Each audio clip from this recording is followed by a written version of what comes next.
Okay. Hello, everyone. Welcome to the Digital Cross Screen. And the TCP is organized by the 8 leading ICT company in the world. And actually, their headquarters, most of them are in Taiwan. Microsoft also joined us. And we have about 100 members. And however, they are the ICT supply chain. You know, ICT, they are a huge emission in the world. So everybody care about the new technology, especially the climate tech. So the carbon removal is what we concern. So it's our honor to invite some speaker, very important speaker, to join us. And what we want to know is the current scale of the carbon removal, the CDR. And the second is the scientific consensus and necessary for the CDR. The fund is enough, or what's the future? And the last one will be some because all of the world, including the US, they have the Carbon Dioxide CDR Research and Development Act, and also some historical approach and international cooperation. Then we want to know in these sessions. And so we have 3 speakers here, and 1 is here, and 2 online. The first speaker I would like to invite him to talk is Mark Preston Aragonès, and he's a policy manager of the Bellona. And later on, I will invite into the Professor Lin Yongjun from the National Tsinghua University. He's a professor. And last, we will invite Matthias Honegger, and he is a senior consultant and Perspective Climate Group. So, Mark, the floor is yours, please. We'll go from here.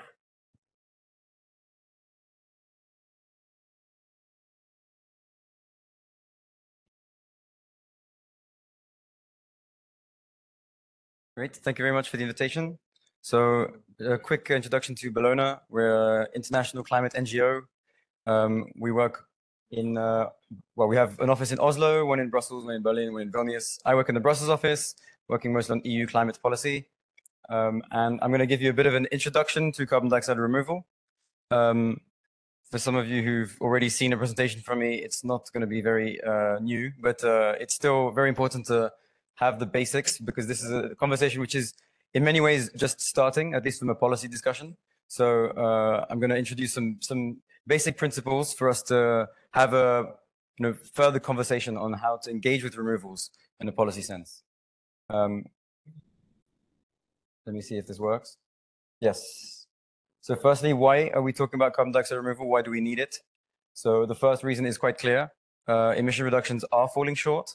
So here we have a very scary graph that shows the rate at which we could have cut emissions and remained below 1.5 degrees should we have started to cut emissions at that point. So from the year 2000, for example, we only needed a rate of 4% per year, but now that we've left it so late, this is in 2019, we need a rate of 18% per year, and this is without removals. Now we've obviously consumed more and more of the carbon budget, so the line gets steeper and steeper and steeper. Ultimately, the point is we have not done anywhere near enough to cut emissions, so we need to cut emissions. That's the fundamentally. Even if we maximize the amount of emissions that we're going to be cutting, not emitting, we still need to have to remove some CO2 from the atmosphere, and this is oops, sorry, I went backwards there. And this is because, I'm going to skip this one. This is because carbon dioxide removal is an unavoidable component of net zero. So net zero by definition means that we're emitting something and removing an equivalent amount. Now, from the IPCC report that was published last year, the role of removals is quite clear. There's 3 sequential roles for removals. Firstly, before we reach net zero as a way to accelerate emission reductions. So, not taking away from the need to substantially cut emissions. We need to massively cut emissions. And on top of that, any removals that we deploy must accelerate the reduction of net emissions, the amount of emissions that we emit that stay in the atmosphere. Secondly, at the point we want to reach net zero, there's 2 sort of net zeros that we're aiming for. Firstly, we're aiming for the balance between CO2 emissions and CO2 removals. So that's net zero CO2. and that's sometime around net 2050 at a global level. And then there's a balance between residual greenhouse gas emissions, so non-CO2 as well, methane and NO2, for example, and then an equivalent volume of carbon dioxide removal for that as well. And that is then sort of GHG neutrality, sometimes called climate neutrality. And this is actually what the EU's 2050 climate target is. It's a climate neutrality target. All greenhouse gases must be counterbalanced by an equivalent amount of CO2 removal. And then after we've reached this sort of net zero point, then we are aiming for net negative emissions, where we effectively remove more CO2 from the atmosphere than we are emitting, or more greenhouse gases from the atmosphere than we are emitting. And we're able to reduce the amount of, we're able to reduce global temperatures down to more manageable levels, or I like to put it as less unmanageable levels.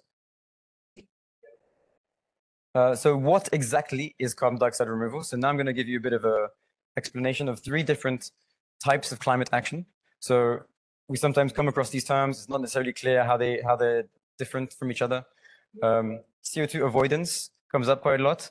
Now, this is generally measuring an assumption of an emission reduction, of a non-emission, effectively. So, for example, here we're seeing I have a coal plant, and I might make it bigger. Actually, no, I'm not going to. I decided I'm not going to make it bigger. So I've avoided emissions by not emitting more than I otherwise would have. So this is not a particularly ambitious type of climate action. It is necessary, but it's not quite as ambitious.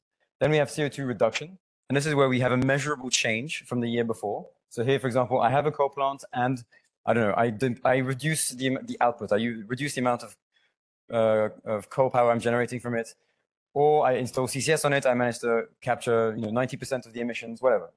The point is I've reduced the emissions compared to the previous year. And then finally, we have CO2 removal, where we're measuring a physical flow of CO2 from the atmosphere into permanent storage. And here what we're measuring isn't just the amount of CO2 that we've taken from the atmosphere and permanently stored, but also we're subtracting the emissions that were generated in doing that activity. And so if we look at this graph like this, basically what the atmosphere sees is this. So we remove the previous year, an emission avoidance, ultimately nothing has really changed other than it could have gone up worse. It could have gone worse. Here we've actually cut emissions, which is good, is what we should be aiming for. And at the same time, the last one is where we've actually removed from the atmosphere. And this is also what we should be aiming for, even though it's substantially harder to do that at the moment. Now, here are some definitions, some principles, which we can use to define when an activity might count as a carbon dioxide removal. Firstly, the CO2, let me just check. Yeah, so firstly, the CO2 has to be physically extracted from the atmosphere. So it cannot be captured from a point source that is only generating fossil CO2. That is, at best, an emission reduction, okay? So we're capturing from the air, or we're capturing via photosynthesis, and with biomass and CCS. So the atmosphere, the CO2 originates from the atmosphere. That's the key point.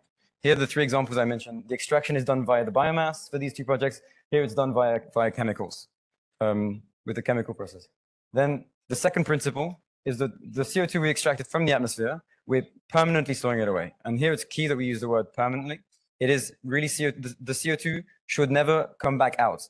If the CO2 is re-emitted, then this was never really a removal. It was simply a delayed emission. And so we don't achieve the desired effect of reducing greenhouse gas concentrations. We just basically remove that greenhouse gas temporarily. We reduce the radiative forcing while that greenhouse gas is not in the atmosphere, but ultimately it goes back up and it stays there and accumulates, which is what we're trying to prevent. We're trying to reduce the accumulated level of CO2. So here the storage is in geology. And this is, we have quite a lot of evidence from the IPCC. There was an IPCC report in 2005 that suggests that the likelihood of CO2 coming back out after several thousand years is 0.000 multiple zeros, 1%. So it's very low risk that the CO2 is going to come out if you choose the site well, if you do the monitoring well, etc.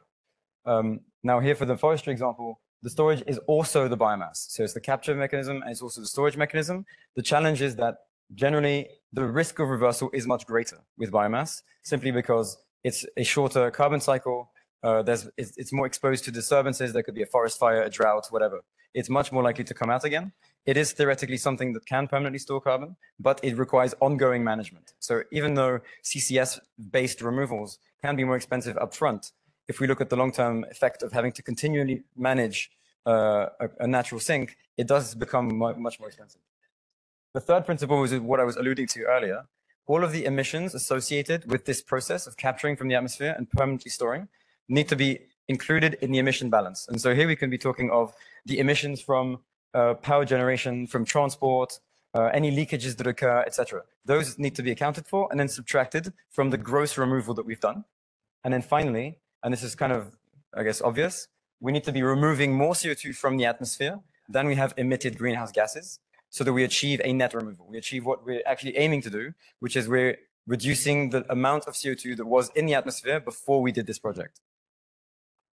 Now, this is a IPCC graph. I won't go into it too much, but basically this is to suggest that there are plenty of different theoretical approaches to carbon dioxide removal.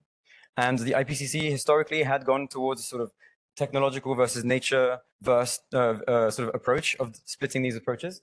However, they've foregone this and gone towards more looking at what is the process of the removal and what is the timeline of the storage. And that kind of gives us a bit more leeway in looking at how removals actually operate. But ultimately, what I want to show you here is there are only these geological formations and these minerals that store carbon for tens of thousands of years or longer, which is, for all intents and purposes, permanent. Now, when we look at marine sediment, this is centuries to millennia. This is also rather good. The challenge there tends to be more in the monitoring. But those are the timelines that we're talking about when we're talking about taking CO2 out of the atmosphere and making sure it doesn't come back out again. Now, these other approaches, buildings, vegetation, and soils and sediments, they list them as decades to centuries. I think for centuries, this is somewhat ambitious, but the point is these are much shorter term, and the risk of reversal from these is much greater. So even though these could theoretically be considered as CDR, there is still a question of whether or not these are permanent ways of storing carbon. Now, ultimately, if we look at a CDR system, we need to be looking at the three main points: the source, the sink, and the system. Now, I won't take credit for this. This is from my former colleague, Samantha Tenza, who is no longer working at Bellona, but is now back in academia doing wonderful things. So ultimately, we need to look at where the CO2 came from, how is it extracted from the atmosphere, where and how is it permanently stored, and then everything that's happened in the system. What have we emitted? What have we potentially displaced?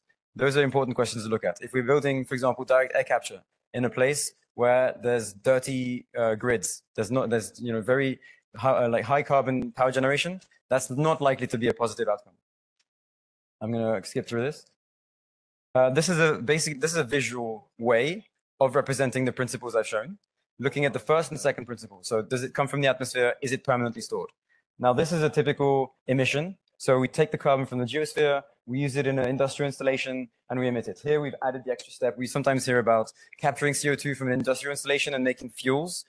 That is still an emission. So there might be some kind of displacement effect, but that's very difficult to quantify. Ultimately, the point is the geological carbon that you've extracted ends up in the atmosphere. It accumulates in the atmosphere. We're trying to minimize and avoid that as much as possible.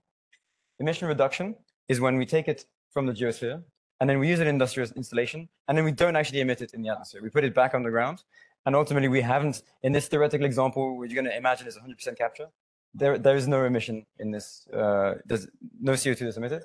In the final step, we're taking the CO2 from the atmosphere, and then through this chain, putting it in geological storage. We're, through this extended process, removing from the atmosphere and permanently storing. Now, the key point I want to make here is these two processes are never a removal, simply because the CO2 does not come from the atmosphere or is not permanently stored. It needs to be both of these principles together for the process to potentially be a removal system. Is that my time? Okay. I want to make an extra point, which is that storing carbon in circular products, so this is something that I alluded to earlier with, for example, buildings, is not permanent storage. And the difficulty here is, I'm just going to skip through all of this. Circularity is not a permanent store of carbon, simply because there's a lot of leaks in the system. So if you try to put biogenic carbon in, for example, paper cups, and then you have a growing stock of paper cups, you try to recycle these endlessly. In theory, That's, even in theory, I would say, it's very difficult to do this. There's going to be a lot of leaks. You're not going to collect all of the paper cups. You're going to put a lot of energy in recycling these paper cups. There's generally a lot of losses. And these losses will obviously compound. So after 3 cycles, if we have an 80% collection rate, we've lost half the carbon. And ultimately, we do 3 more cycles, we've lost another half. And then ultimately you end up in a system that's emitting more than it's actually removed. It's not worth it. It probably has some kind of climate benefit, not denying that, but it's not a removal. And I think that's really a key point to raise. We're often seeing a lot of things being lumped into the discussion of removals. These types of processes have a climate benefit, but they're not a removal. Now, what exactly does it mean if we want to reach net zero? This is a graph from a paper from Oxford, which basically shows the 3 different sort of carbon reservoirs that we have. So the geosphere, the land and ocean sphere, and the atmosphere. And ultimately what we're doing is we're dumping a lot of carbon in the atmosphere, and that's obviously not good. That's causing global warming. So if we want to aim for net zero at the moment, it's not really clear where that carbon needs to be stored. So a lot of assumptions are that we're just going to be able to emit CO2 from the geosphere, dump it in the atmosphere, and then we're going to somehow be able to store it in the land sphere, land and ocean sinks. That's not really a sustainable solution because what I mentioned earlier, these are not particularly permanent sinks. They're very likely to reverse in the long term. And we might also go beyond what those carbon reservoirs can actually sustainably store. So this is not what we should be aiming for when we talk about net zero. Ultimately, what we need to be doing is finding a better way of balancing between these different carbon sinks, carbon reservoirs, to make sure that if we're emitting any carbon from the geosphere, it goes back into the geosphere. And we're basically sort of restoring the geosphere, if we can call it that. The point being, we can't rely simply on the land and ocean sinks to sort us out because they are not permanent sinks. They are very likely to reverse. And we're pushing the planet beyond what it can sustainably store. So there are 4 key sort of recommendations that we provide when it comes to that we give to policymakers when it comes to carbon dioxide removal. Firstly, is that we need to establish ambitious emission reduction targets. That's policy recommendation number 0, 1, 2, 3, and 5. Number 2 is that any removal target needs to be additional and separate from these targets for emission reductions to make sure that we don't dilute efforts to cut emissions, which remain the lion's share of the effort and I guess easier to do. Third point is that we need to manage the land and geological sinks separately for the reasons I mentioned earlier. The geosphere tends to be significantly more permanent than the land sinks. And not saying there's no benefits to storing carbon in the land sink, but it requires separate management frameworks. And finally, we need to regulate and clarify what net zero actually means, because it doesn't make sense to allow a fossil fuel company, for example, to emit a lot of CO2 into the atmosphere and to then store that in the biosphere, where it's just going to come out again in 10 or 15 years. We can't let companies just buy mangroves and pretend like they're carbon neutral. That doesn't work. They need to put the carbon back into the geosphere. I can also give a very quick introduction to the carbon removal certification framework at the EU level, which I've been working on. Now, basically, this is a legislation that was proposed late last year, sorry, and it establishes a basic legal framework to develop quantification methodologies for different types of removal activities. It establishes some definitions and basically gives the Commission the power to develop these methodologies. It's not yet a finalized piece of legislation. They're currently going into what's called trilateral negotiations. So the Council, the European Parliament, and the European Commission are currently negotiating what the outcome of this should be. And broadly speaking, these are it aims to identify and quantify where the carbon is coming from and going, how much is being removed, what's the net removal. The understanding is that this could lay the groundwork for inclusion of removals in the EU's broader climate policy. But the point is, without the ability to quantify these things, it's going to be very difficult to do so. So this is basically a way to make sure that we understand what we're doing when we deploy a carbon dioxide removal sort of process, that we're able to quantify it, and then we can better understand where it fits in EU climate policy. It should really have set some basic definitions and principles, but the way they've defined it isn't particularly clear. This has since changed a little bit. but the definition of carbon dioxide removal at one point included emission reductions, which is very misleading, and it goes against the principles I showed you at the beginning. The way they define permanence, one of the institutions has gone the right way, has really pushed to make sure that we at least use geological storage as a benchmark, whereas the other has not, and has kind of chosen a rather vague way of defining permanent storage. The liability, if there's a reversal, again, one of the institutions has gone for rather clear guidelines that if it comes out, then someone should be responsible for paying the ETS price, for example, whereas another institution has not. And it's not particularly clear in how the different types of removals that are in this piece of legislation will be managed. So they have three separate buckets. One is carbon storage and products. One is carbon farming, which is basically land activities. And one which is permanent carbon storage, industrial carbon removals, they call them. But how these are distinguished is not very clear. So obviously, during these negotiations, we will be pushing to make sure that the definitions are clear, the liabilities are clear, that permanence is well defined, and that there's a clear distinction between these different types of activities. And there's still a lot of open questions beyond that, such as what are these certificates ultimately going to be used for? Will they be sort of getting in the way of emission reductions? Will they be undercutting efforts to cut emissions? And how will these different characteristics of removals be taken into account? And that concludes my presentation. Thank you very much. Please get in touch if you have any questions. Thank you, Mark. I have a short question. What about how much is, how much the volume we had already used the CDR now? How many? Yeah, how many tons right now? Very little. I mean, very little.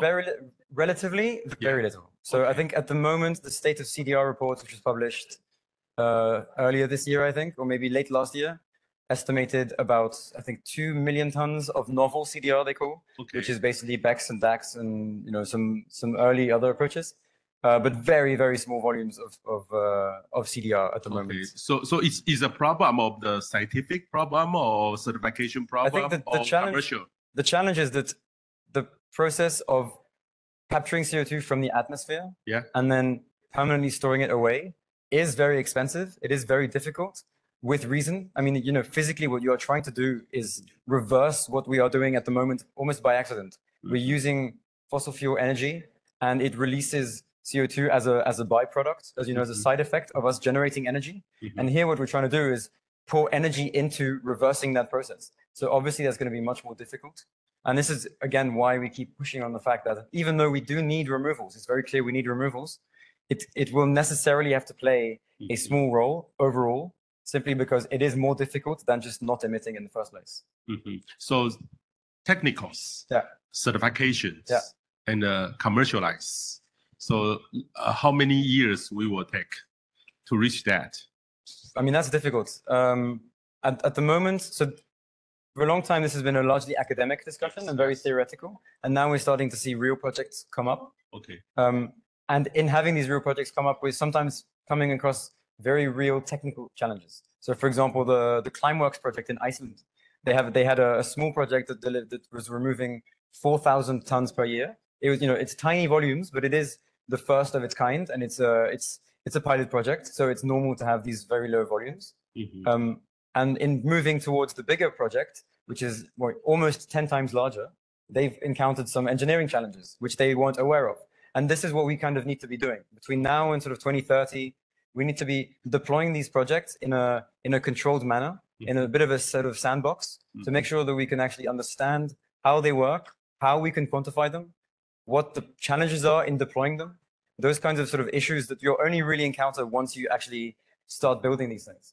But at the same time, we need to make sure that these don't sort of undermine the broader climate policy architecture that we have. And at the moment, we're seeing a bit of a discussion where before we've really done that part of the development, we're already talking about policy change. We don't actually understand necessarily how these things fundamentally work, but how they work in practice. So there's a bit of a tension here between basically trying to put the cart before the horse. And we need to be a bit more careful in understanding that this is going to be a slow process because we still don't have tools to quantify. We still have these sort of policy mechanisms that I was talking about. So, it's a big challenge to make sure that these projects can kick off without, causing disruption within the broader climate policy sort of ecosystem. Okay, thank you. Maybe later on we have a panel discussion. And right now I will give the floor to the Professor Lin Yongjun, from the Tsinghua University. Professor, the floor is yours, please. Okay, thank you, Chair. Can you see my screen? Do you hear me? I Yes. cannot hear your voice. Please talk, speak. Can you hear me? Yeah, I cannot hear you. Just a second. Professor, I cannot. Professor Lin, I cannot hear you. Okay, how about now? No. It's okay. The problem is in Hello, the room. hello? I can hear you. Okay, right now it's okay. Yeah, please. Hello? Can you hear me now? Yes, okay, wonderful. Okay, Please. thank you. Thank you for having me. I'm an assistant professor at National Tsinghua University in Taiwan. My research focuses on developing solvent-based CO2 capture technologies. I have experiences in working on US DOE pilot plant project when I was doing my PhD, and I have 3-year commercial experience at Mitsubishi Heavy Industries developing the second generation of CO2 capture technology before coming back to academia. So Mitsubishi Heavy Industries is one of the major technology licensors for CO2 capture. I would use CO2 capture as the word because I see Mark define CO2 removal as the negative emission, but I see CO2 capture as in a broad sense because technically they are very similar technologies. So today I want to share how CO2 capture can contribute to achieving net zero emission in Taiwan. So this is the roadmap that proposed by Taiwanese government last year about how to achieve the net zero emission target. I have the current emission portfolio on the left-hand side and how much we plan to reduce by 2030 and 2050. So if we look at the non-electricity emission, industrial emission contribute the most in non-electricity section, accounting for almost 30%. And most of it coming from steel making industry in Taiwan, cement production, and steam use for petrochemical industries. They are the major emission sources in the non-electricity section. And the electricity emission account for over 50% of total emission, and that mainly because we still burn a lot of fossil fuels to generate electricity. Over 80% of electricity is generated from natural gas and coal-fired power plant. So if you want to reduce the CO2 emission, the target that proposed by the government is 24% by 2030 and 100% by 2050 to achieve net zero emission. If we look at how we plan to achieve that, for the non-electricity part, the government proposed to use new fuel, including hydrogen and biomass, also CCS, carbon capture and storage, and also electrification, for example, electric vehicle. And in the electricity section, the renewable energy is supposed to increase to 60 to 70% in the power generation. I think we're less than 10% now. So that's a very aggressive development. We need a very aggressive development for renewable energies. There will be 10% of hydrogen, and also natural gas plus CCUS, that will be 20 to 30%. We still have some non-reducible emission, and that has to be offset by the negative emission that already mentioned by Mark. That could be biomass or CCUS. So that will be the direct air capture, for example. So that's the roadmap proposed by the government. And here I want to emphasize that CO2 capture or CO2 removal plays a very important role in every section in this roadmap and is necessary to achieve the goal. So, for example, CCS can apply to steel making industry, cement industry, and even blue hydrogen production. CCS can help decarbonize power plant by reducing the CO2 emission from the gas power plant or coal-fired power plant. And it can be used as a negative emission method to capture CO2 direct from air or from the biomass flue gas. That is regarded as the negative emission as well. So we know high CO2 capture cost is still the major challenges. And thermodynamically, how much work is needed to separate and compress CO2 as function is important is an important variable because that determines how much cost of every ton of CO2 being captured. So in the electricity emission, we expect that would reduce 11 to 15% of total emission. The CO2 partial pressure is 15 kPa from coal-fired power plant and 4 kPa from natural gas combined cycle. There are some activities in Taiwan here. We don't have any commercial plant yet, but we have some small pilot plant activity. The state-owned power company, Taiwan Power Company, they are building a coal-fired. They are building a small pilot demonstration plant. They want to test for coal-fired flue gas. For the industry emission, there are several emission sources. If it is fossil fuel burn a boiler, the CO2 partial pressure will be similar to the flue gas and also cement. For steel making, we have relatively higher CO2 partial pressure from the blast furnace. And also, if this is for hydrogen production, the CO2 partial pressure can be as high as 200 kPa from the shifted syngas. So that means that will be easier to be captured. The cement company, the steel company, and also the petrochemical companies, they all have some activity on the small pilot plant demonstration. But again, we don't have the plan for large pilot plant scale, large pilot scale plant and also commercial plant yet. For the negative emission to offset the non-reducible emission, the target is to use direct air capture, but that would be difficult because we have to recover the CO2 from the air, which is 400 ppm. The CO2 partial pressure is much lower than the point sources. And also the above mentioned companies, they are testing the microalgae biofixation as well. And they think this is one of the solutions for negative emission in the future. So we know high CO2 capture causes the major challenge. So here shows thermodynamically how much work is needed to separate and compress CO2 as a function of CO2 partial pressure. So what I'm showing is the minimum work in kilojoules per mole CO2. That means how much work you have to put in, how much cost you have to put in as a function of CO2 partial pressure at the inlet. And the CO2 capture technology was typically used for natural gas treating, so that's the high pressure range. But now what we want to apply to is in this range. So as here we can see the work required increases exponentially as the CO2 partial pressure decreases. So you're going to spend more and more energy from blast furnace gas, from coal fire, from natural gas, and all the way to direct air capture. And that's the reason why this is difficult, simply because the CO2 concentration is just too low. So economically, we should remove the CO2 from the concentrated source first, because that's more economically.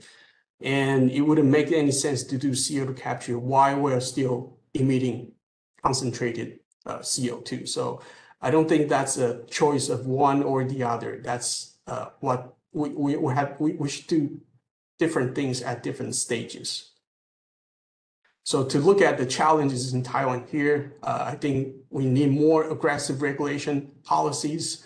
The Taiwanese government proposed that CO2 carbon emission penalty should be start from 2025 at a rate of $10 per ton. I think that's definitely too low and too weak to actually to be effective.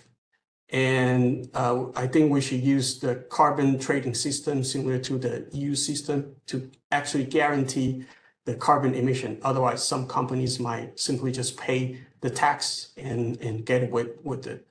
And we need more incentives to boost the technology development, similar to the 45Q in US. We need long-term CO2 removal strategies. I think we should electrify everything while decarbonizing the electricity. If you want to do carbon management, we should centralize it to get to let it be more cost effective. And I think we should remove the CO2 from the concentrated source first, and then dilute sources. There's still a debate if we need to do CCS anyway. Should we do with gas or coal, because it's more difficult to do with gas. and we should think about where the captured CO2 should go. It should be to storage or utilization, because CO2 is a very stable compound, so it's very difficult to convert CO2 to another product and reuse. That might actually cost more energy and cost. So permanent storage might be a better solution considering the carbon cycle. Finally, the needs for CO2 removal technology development. I think the government should be the lead. They should fund a large-scale demonstration project, just like the DOE funded the Petro-Nova project in the US, the Boundary Dam project in Canada. The government should also fund the shared testing facility for the companies, for the university to develop the technology, just like the National Carbon Capture Center in the US, the Technology Center Monstad in Norway, so we can do the research, do the testing with less cost. We should do the integrated capture, transportation, and storage demonstration project to finalize, to actually demonstrate the whole supply chain. And also infrastructure for CO2 transportation is also important to connect different sources and the sinks. So this is my share today, and thank you. I'll be happy to have discussion later. Yeah, thank you, Professor Lin. My questions continue the same questions.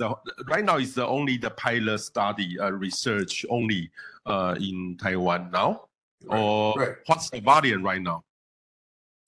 Well, so the typical small pilot tank test is several tons per day. So that's very small scale. And we typically define several tons per day. CO2 capture is small scale. And if you have 100 tons per day, that'll be large scale. That'll be 1,000 tons per day, that'll be commercial scale. So we are still in several tons per day scale right now. Yeah, probably later on we can discuss about how far is it from right now, from the pilot and also side research to the commercialize to solve the problem. Okay, right now I will give the floor to Matthias, and he had prepared a presentation, and actually he's online now, right now, and he still prepare a very wonderful video. Okay, please. Good afternoon. Apologies for coming in remotely, but I look forward to give you a quick presentation on carbon dioxide removals in climate policy by way of this recorded message. I will try my best to join the discussion on stream live afterwards. So let's jump right in. Carbon dioxide removal, where does it fit in the picture of international climate governance and climate policy at the national level? It's not evident, at least not to everyone, that carbon dioxide removal is really one of two types of climate change mitigation. And that is, if we really carefully read the language, the text that is both in the UNFCCC, the text from 1992, and in the Paris Agreement text from 2015. Mitigation, as you can see here, is one of many puzzle pieces in international climate governance. But all of those pieces are interlinked in sometimes evident and sometimes less clear manners. We will go through a little bit how those interlinkages play out and how a better understanding of what removals are based on their definition, how they can be differentiated from emissions reductions, how that's all relevant to the discussion that we have when it comes to implementing these approaches. So, like I said, there are two approaches to mitigation. Emissions reductions are what we have been talking about most of the time when it came to mitigation overall. And many people still use emissions reductions as synonymous with mitigation of climate change.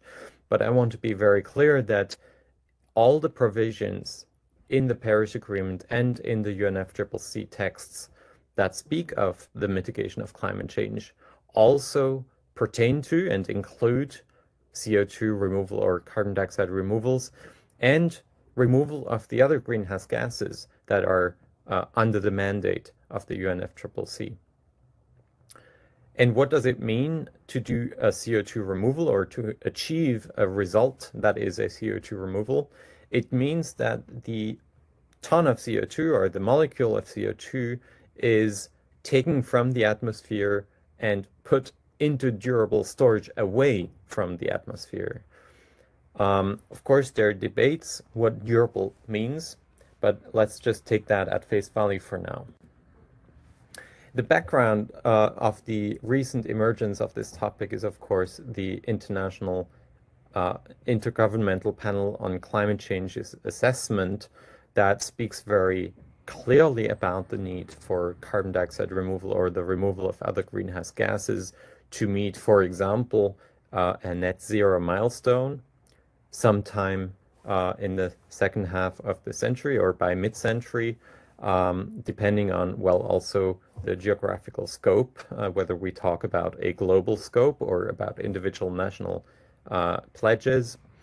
And this is somewhat confusing when you look at this graph because, you know, normally we only look at the net emissions level, and that's the curve from the top that goes downward to the right, with the blue line ultimately showing the gross emissions.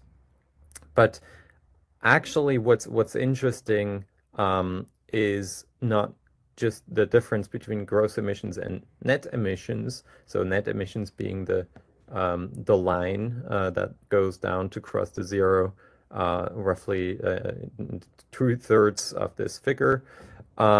But also the yellow and or orange parts of the graph under the zero line.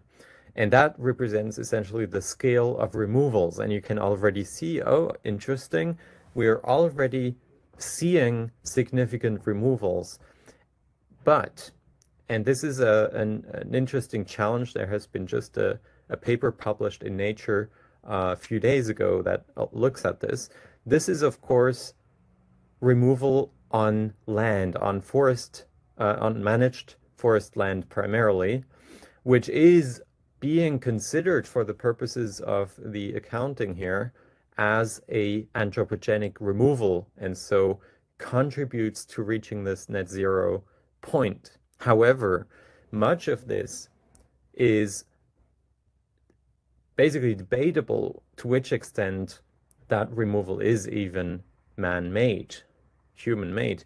It's basically a natural process that is happening while the area of land is under human influence. But whether or not there is a direct causality between the removal achieved is an open question. And in many cases, it might not be so clear. However, what's furthermore important to see in this graph is the light orange area. And you can see it's basically imperceptible early on. So at the line of 2010, of course, that's already in the past.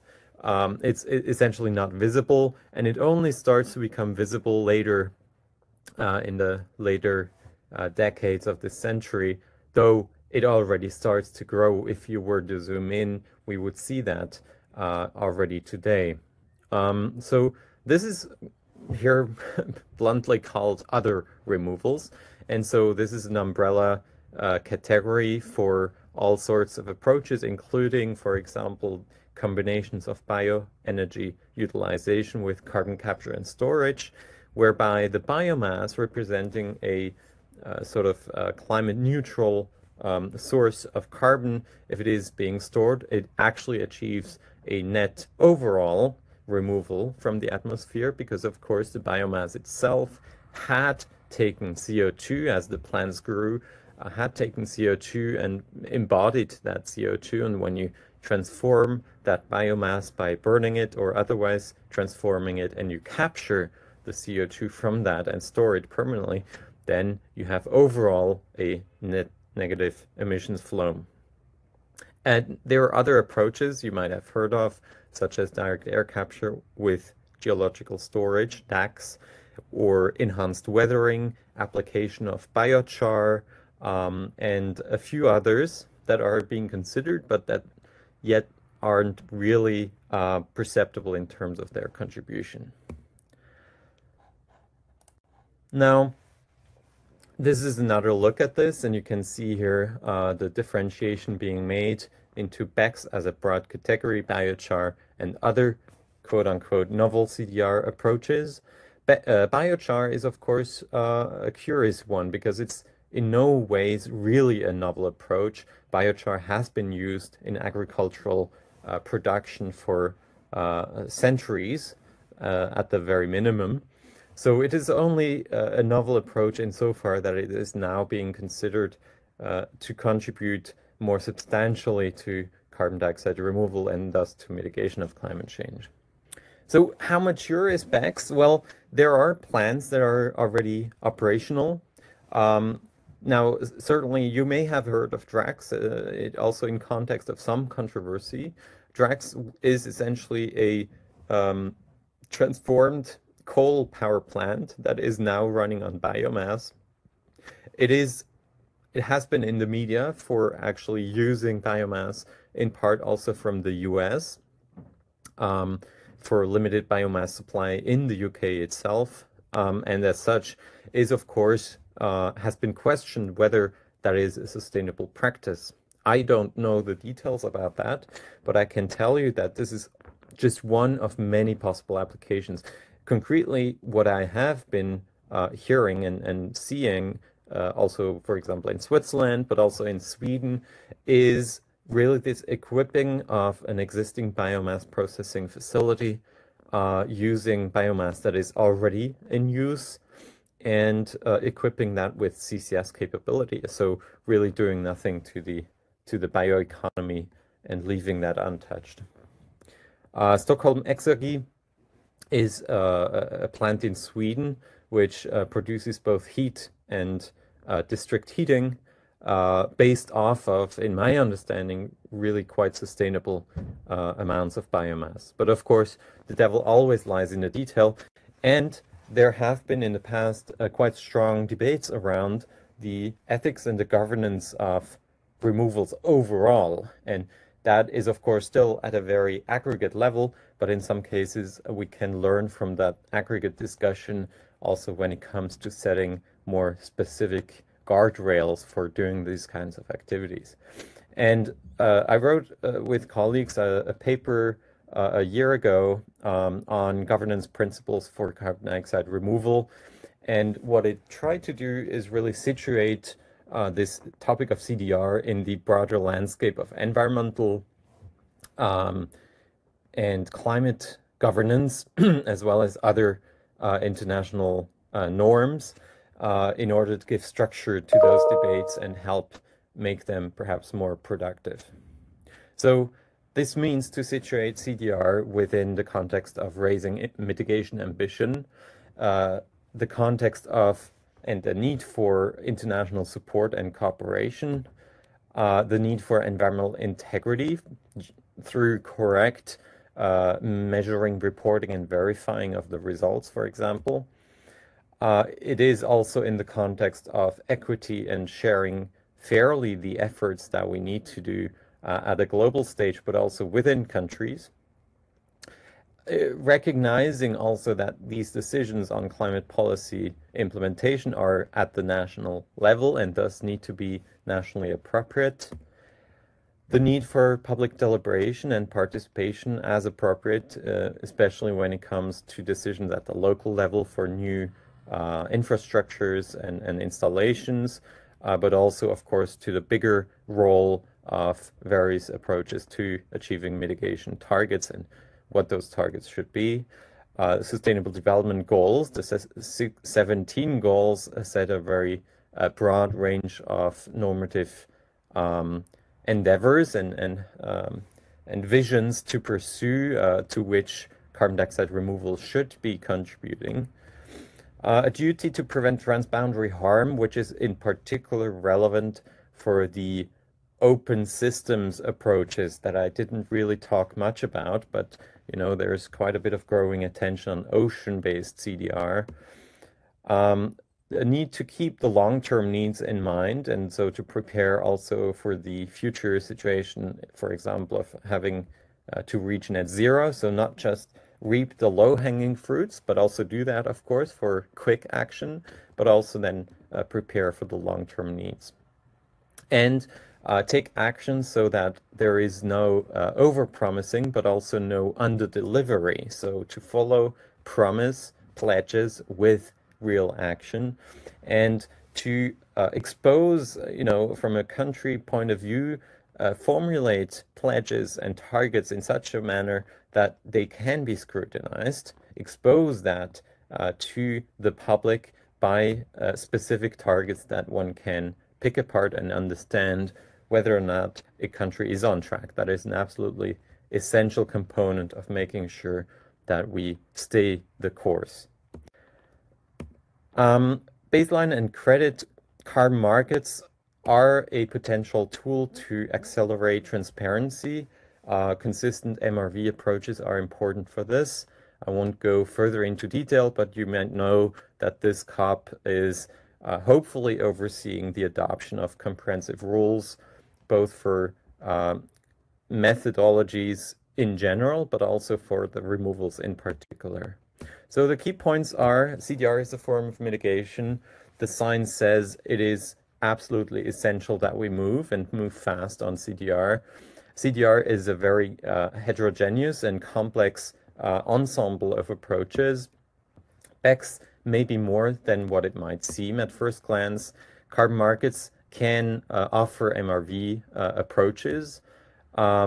There is a need for a reliable funding outlook that is aligned with the investment horizons. I didn't get too much into that, but I think it's evident. And with that, I thank you for your attention and look forward to the discussion. Okay, thank you, Matthew. Mark, have a seat. Right now, we'll go to the panel discussion, and two of them are already online. And actually, my background, I'm a Secretary General of TCP, and we set up about 3 years ago. In the very early beginning, we think carbon removal is the best choice we can do. And so I have actually two questions, but I linked together to ask three of you. Maybe Mark will be the first, because what we found, the carbon removal is just only the technical science-based issue. How far is it? And to be commercialized, just we buy the carbon to forest, to plant a forest or something to get a carbon credit. How far is it to that stage? And the second is such as kind of enterprise, is the ICT enterprise, what they can do. To be in the future, if you have a size such as kind of an ecosystem to just like a link with the carbon credit, to buy it or to invest it. Because right now, lots of the enterprise, they already invest the solar PV, offshore wind farm, some of them already have this. And but the carbon removal market is not so clear. So my question to all of you, and later on, I will leave some question to the audience. Please, Mark, please. Thank you. I think the first point is, well, it goes back to what I said earlier about what can all of these companies do. And the first answer to that question, until we sort it out, will always be minimize their own emissions. So what can they do to minimize the emissions that they generate and the emissions that they are responsible for? And only once we've really gotten down to the bottom part of that, the residual emissions effectively, should they start to rely on removals. Now, we talk a lot about carbon credits, and I think that discussion is a bit fraught. We've seen the voluntary carbon market go in directions which suggest that it's not a particularly sustainable way of engaging in climate action. So ultimately, if a company like these tech companies, if they want to spend money, if they want to invest, if they want to buy something to not just look good, but to actually sort out the climate crisis, removal is not necessarily the way to go about that. Okay. So there's a lot that still needs to be done on, for example, you mentioned solar. I'm sure they're investing on solar for their own use, but maybe there's something they could be doing in solar for others. Not saying that those should necessarily generate a credit that they can then sort of use as a claim, but they should be spending more money on climate action more generally. There's a big discussion at the moment with regards to whether or not we should be allowing compensation claims versus what's called contribution claims.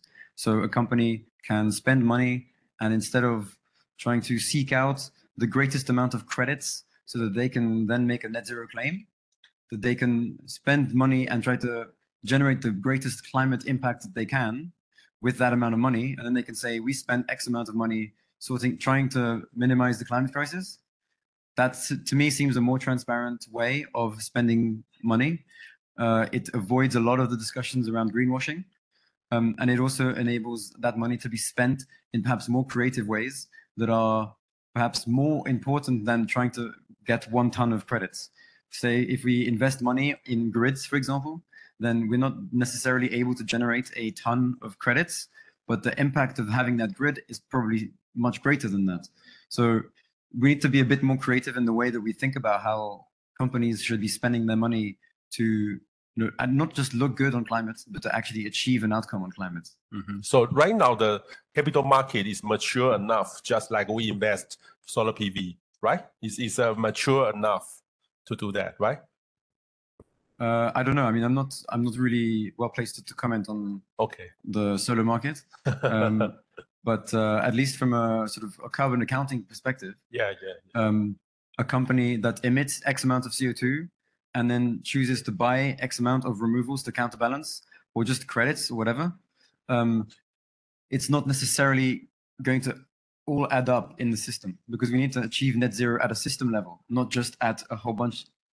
It is obviously a whole bunch of individual net zeros that add up to a global net zero, but that needs to be sort of done in a coordinated manner. And if you allow individual entities to kind of individually assign themselves the ability to choose to claim net zero, then there's a big risk that it won't actually all add up.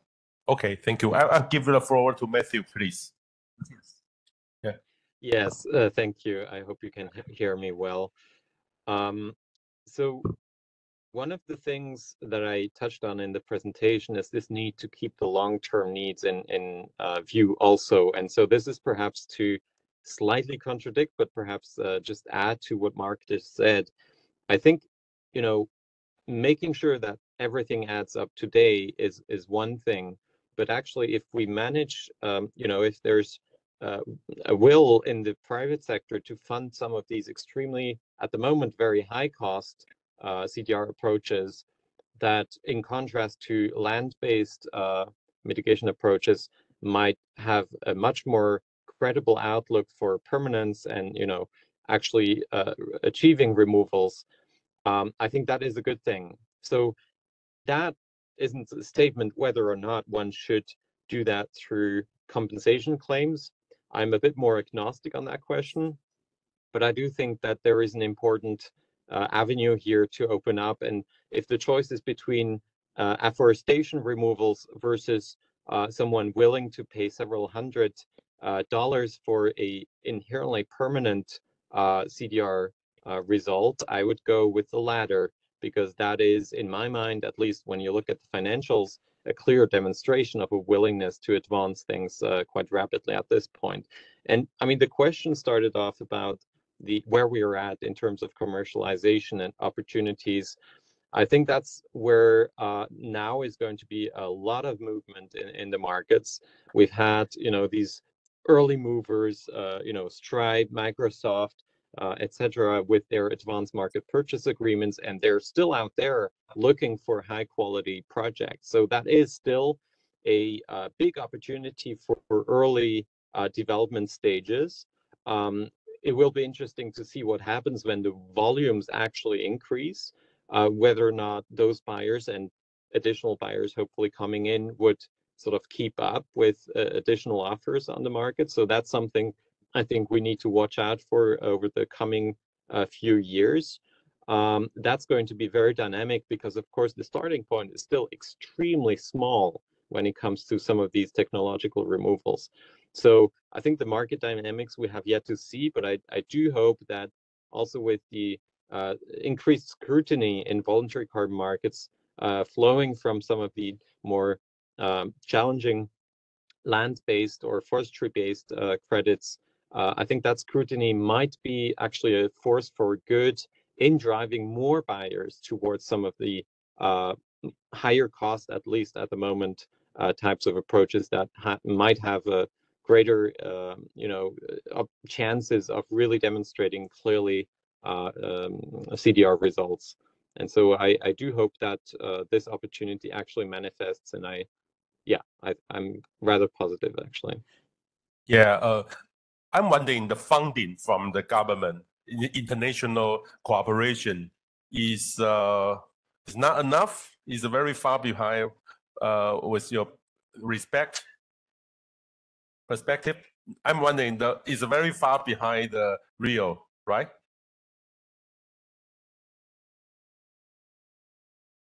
Is that to me or sorry? Yeah, up to you. Yeah. Sure. Okay. Yes, absolutely. I 100% agree with that statement. And that said, I do think that we are in a phase of transformation when it comes to first having to set out to demonstrate the quote unquote MRV infrastructure, and in demonstrating that some of these approaches that haven't been done in the past are feasible and they work technologically, they work to demonstrate results. And so sometimes governments need to see those early steps play out before they actually move in and actually support efforts. I think in the current landscape, the US is perhaps the exception in this. Some other countries are close to following, perhaps in some ways, the lead of the US. But indeed, I mean, this is something that needs to broaden out, and we do need to see much more government commitment, indeed. Okay, I will give the floor to the Professor Lin. Yeah, please. Yeah, so the first question I would say, it's already technically feasible, but still not economically feasible. I'm sorry, I mixed CO2 reduction with CO2 removal together because they are essentially very similar technologies. I'll use the example, the only two commercial plant or coal-fired power plant right now. One is in US, which is the Picture Nova project in Houston. The other is the Boundary Dam project in Canada. The cost right now to remove CO2 from coal power plant is $60 per ton. And they use the CO2 for enhanced oil recovery. They got a lot of funding from DOE, and they got the additional credit from US government as well. But still, it's not enough to pay off their cost.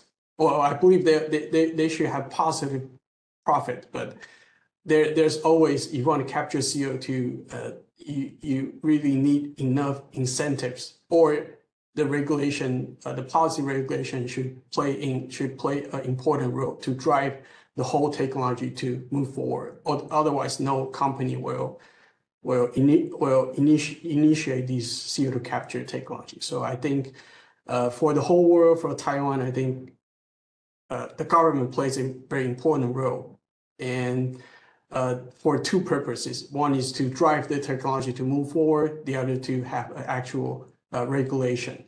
So this is my point of view. So I would say the funding opportunity in Taiwan is enough, and it's very far behind. If you compare to other countries, from Norway to US, that is just very, very far behind. And in terms of CO2 removal from the air, there are many companies already demonstrate it's possible, it's feasible. For example, Climeworks and Carbon Engineering, they already have some pilot plant demonstration, and it works. But still, the problem is they estimate the cost is $600 per ton of CO2. Totally makes sense, because you want to recover CO2 from that dilute sources. It's going to be how much it's going to cost.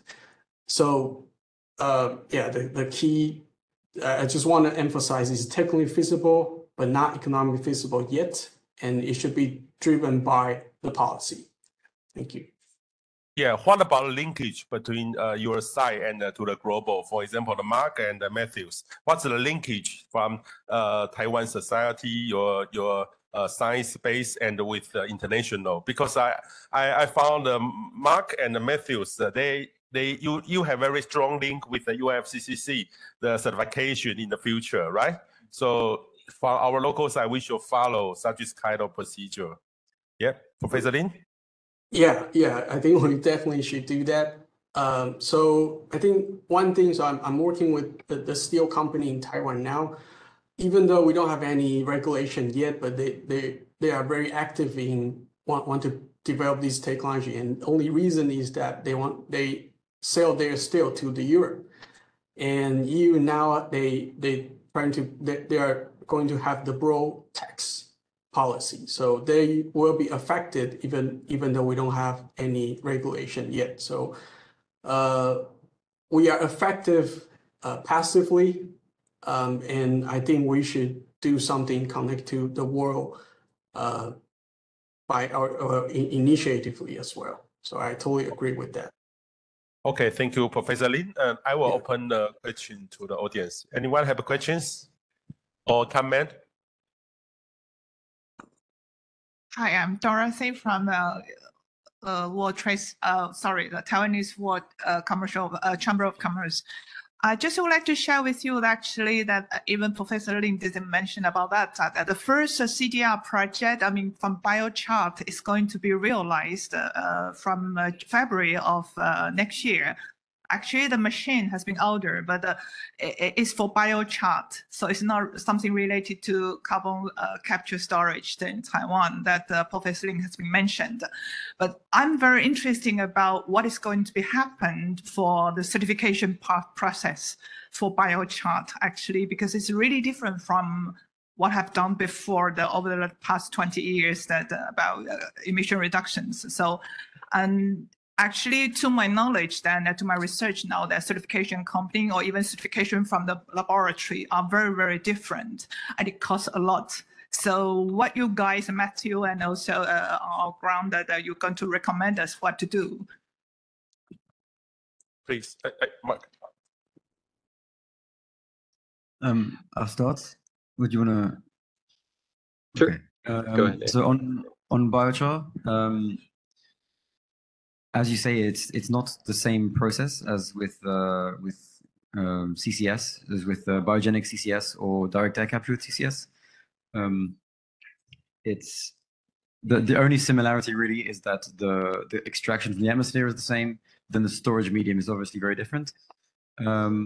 At the moment at the EU level, the discussion on where biochar sort of fits within the framework is unclear.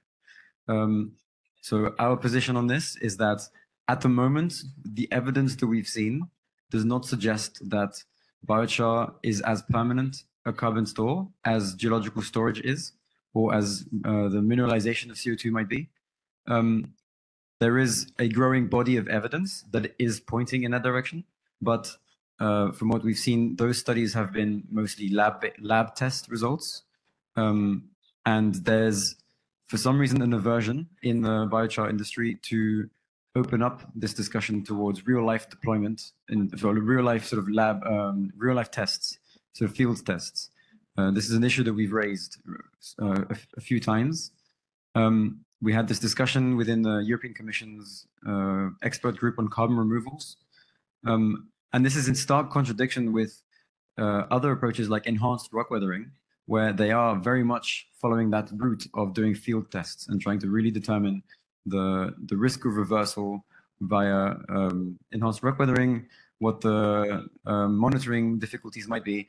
There seems to be, within the biochar discussion, a bit more of a trying to jump into the permanent, sort of very much claiming that it is a permanent carbon store without necessarily doing the homework to really prove that it is.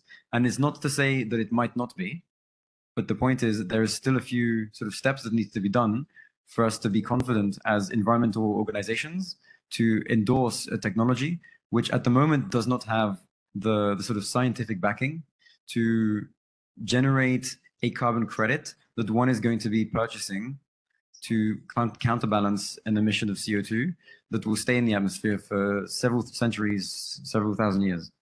So biochar is an interesting one because it does have some potential, not just as a carbon removal. So if we apply it in agricultural fields, there are quite a lot of studies that suggest that it's good for agricultural yields, it's good for water retention. So I think that in the meantime, whilst we are discussing the potential for biochar as a removal, we shouldn't sort of keep our eyes off the ball and try to see the many different applications for biochar that could make sense, and almost thinking of carbon dioxide removal as a co-benefit. So we're seeing a lot of focus of just trying to do removals almost for the sake of removals. And that's almost why we've also seen a large focus on direct air capture. But ultimately, direct air capture is an energy sink. It's really, you're just using a lot of energy to suck CO2 out of the atmosphere and print a carbon credit that someone can buy. And ultimately, there is a climate benefit to doing that, but we're wasting a lot of energy in doing that, knowing that that energy could have been used in other ways and could have been used in ways that could have potentially reduced emissions by more, could have generated a greater societal benefit than simply printing a piece of paper. And the challenge with a lot of CO2 removal approaches is not really considering broader elements than just CDR. And I think biochar is one of those approaches that is very likely to fall in that trap. And I really urge that there be a broader conversation about the many ways in which we can use biochar beyond just trying to monetize the carbon removal value. Knowing again what I mentioned earlier, that any removals that happen between now and when we reach net zero really do need to happen on top of emission reductions. And at the moment, a lot of the companies that are buying these removals, we're not necessarily seeing that happen. There's been some recent studies that suggest that, I can't remember the name of the company now. It's one of these, no, it's not Microsoft. It's another one of these tech companies that have been buying removals. I'll remember the name later. But the point is that from the year where they started buying carbon removal credits, their internal emissions doubled, mostly from travel, right? But they started buying removals and then they doubled their emissions. And that's obviously the opposite of what we're trying to achieve. And here it very much smells like greenwashing. And it is our role to really sort of point that out and suggest that that is not really what we intend by climate action. Okay, wonderful. Yeah, Matthew. Sure. Yeah. So it is clear biochar sits somewhere in between, in terms of the inherent permanence of its storage between geological storage and forestry or ecosystems. And that's what's making it challenging in the EU regulatory context to properly address. That said, I do think, and we see movement in the voluntary carbon market space, for example, with the verified carbon standard, to take the potential of biochar quite serious. And I think that is a good thing in and of itself, with the caveat that Mark outlined in terms of avoiding, of course, that these results are then used to compensate for fossil emissions, at least without, appropriate, let's say, taking into account any possible reversal. I mean, if we manage, if we get greater clarity on what does happen in the fields, for example, and we are able to calculate that into the picture, then I do think, well, biochar does have that potential to contribute more broadly, and it is right now. It is the largest removal aside from forestry activities. So it's not an insignificant, and there are opportunities also commercially to pursue biochar in the voluntary carbon market space. Yeah, Professor Lin, you want to have feedback? Yeah, so I would see biochar as one of the ways you use biomass. So Matthew had used the example of Drex project. They basically take the biomass and convert that to fuel. If you simply do that, you can achieve where you capture the CO2 and you're fixing the CO2. But if you can burn the CO2, what they do is they burn the CO2, generate electricity, and capture CO2, store underground. So the whole process is equivalent to getting the CO2 from the air and store it underground. But in this way, you can store CO2 while generating electricity. So I think biochar, to me, that's just one way of using the biomass. But there might be some argument that while producing biochar, there could be some methane emitted into the atmosphere. So that could be the concern. So if you can, do the same thing to like what the Drex is doing, you can use biochar as the fuel. That could be one of the methods. So you can make sure all the carbon is actually stored underground because you force it to, and you can get some energy out of it. I think that could be something we can look into as well. Okay, thank you, Professor Lin. And I would like to thank you all because from the ICT industry, our board members sometimes discuss the solutions. And right now, our criteria is RE100. 100% renewable energy before 2050. And also they promise a net zero. RE100 probably we can reach this, but you know, to be net zero is not easy. And everybody talk other solution. For example, lots of our big boss from your list, TSMC, we talk about carbon removal, but it's very far away beyond us because they are ICT industry. But from all view, the introduction about the carbon removal, the progress, I think we should keep in touch. Especially the certification, MRV, we are waiting for you. So a kind of the cooperations or knowledge sharing or investment. So please keep contact with us. Maybe COP29, we should have a further progress. And I think the ICT industry, because they are the supply chain of the global iPhone, we need a solution. So let's keep in touch and the cooperation in the future. Okay, thank you. Bye-bye. Thank you. Thank you. Have a good day. Thank you. Thank you.